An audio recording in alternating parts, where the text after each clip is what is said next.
Hello, friends. Welcome to episode 446 of Better Than Before Breast Cancer. I am your host, Laura Lummer, and I'm very excited to have this conversation with you today because here we are. This podcast is coming out at the beginning of the year, mid-January, and this is a time where you pretty much can't look anywhere without hearing about having positive affirmations. And not throwing shade on positive affirmations, but everywhere you look, someone is telling you what you should be saying to yourself in the mirror or writing in your journal every morning. Affirmations can be wonderful. They can be supportive and they can help shape how you think and how you show up, but only when they're used in a way that your brain actually believes. Because what I have been seeing and hearing, and not just in this space of this year, but I hear this all the time from women who are trying to change their mindset and writing affirmations or buying books on affirmations. And I've experienced it myself. And it's this frustration that comes up from trying to say the right thing, right? The thing that we want to achieve, and ending up feeling worse instead of better, feeling like we failed at something, right? You repeat the affirmation, you think you're doing what you're supposed to do, and something inside of you feels even more tense, feels kind of, ugh, I'm not doing this, right? I'm a loser here. Instead of feeling better about ourselves, we feel worse.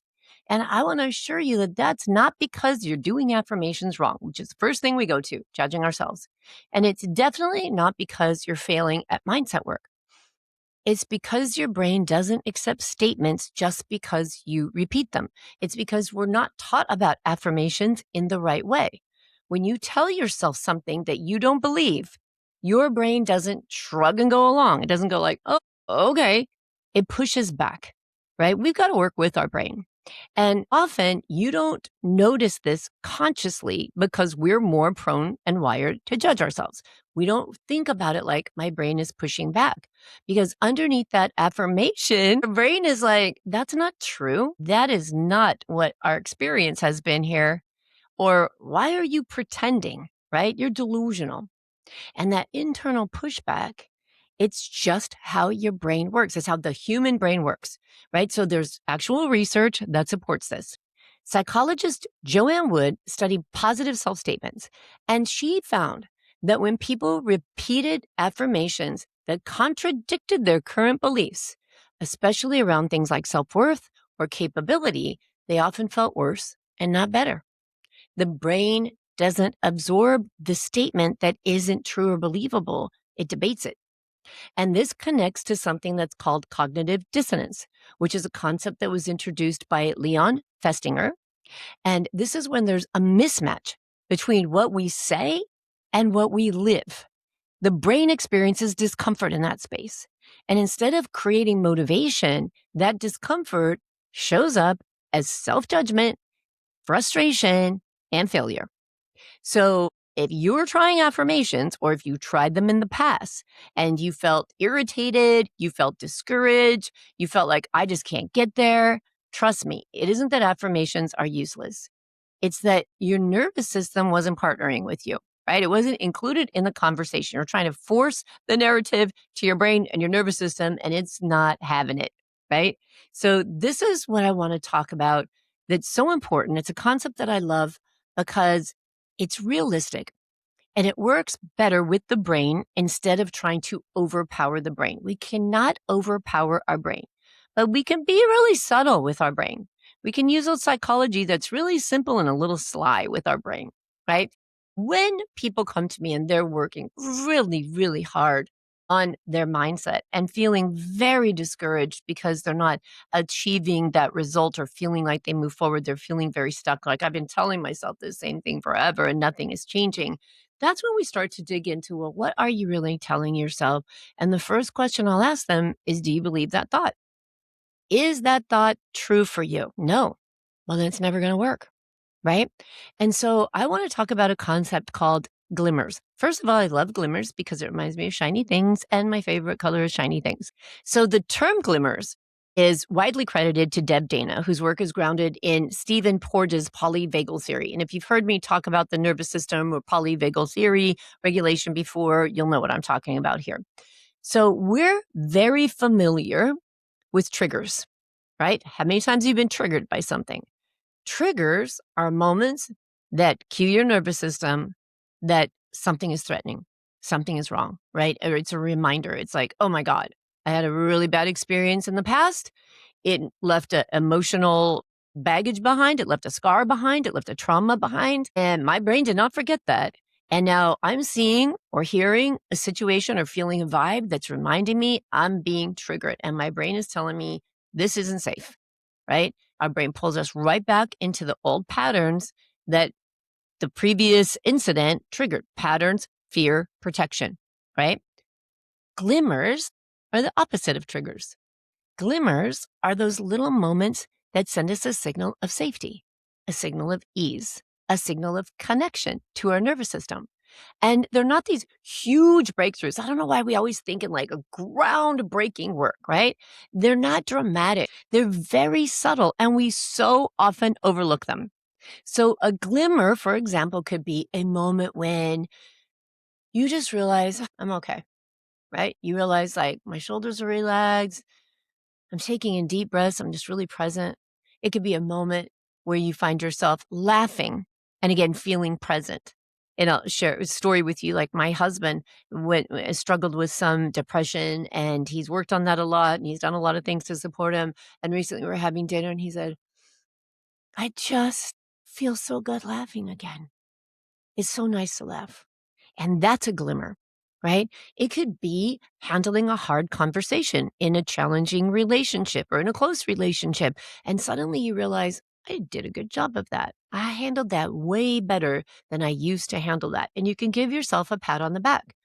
It could be making a choice to have a cup of tea instead of a glass of wine when you come home from a stressful day and giving yourself credit for making a choice that supported your healthy lifestyle. That's a glimmer, right? Because you decided I did this because it felt good and I didn't choose to tell myself I was being deprived. Those are all glimmers. And this is why they matter. The brain learns through experience, not instruction.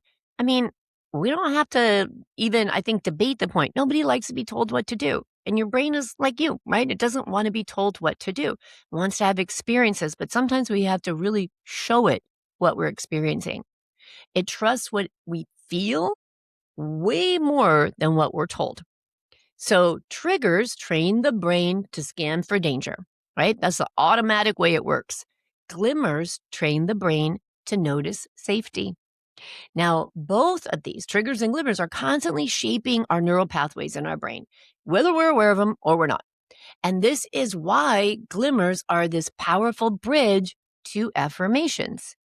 Glimmers change your state first, okay? Your state of being. Affirmations try to change the thought first. And the nervous system always needs to feel safe before the brain can be flexible. We got to feel safe, right? Let's talk about how this plays out in real life. Let me give you a few examples. So let's talk about health. So I'm sure it's no surprise to you that many of my clients want to heal from breast cancer. They want to adopt an affirmation that says, I am healed from breast cancer. And I'll ask them sometimes, like, what do you want to believe? You know, what's the future version of you? And they'll tell me the statement that they want to go with. And I can see it in their energy. I can see they don't believe it, right? Deep down, they're very scared. They're very unsure. They don't even believe healing is possible because, and I know this experience with widespread stage 4 cancer diagnosis, I found myself writing this manifestation belief, this affirmation that said, I have healed from metastatic breast cancer. And then I would notice what came up. I was like, oh, I don't believe that yet, right? Because I've been told this is incurable. You can't do it, right? Whatever, external noise.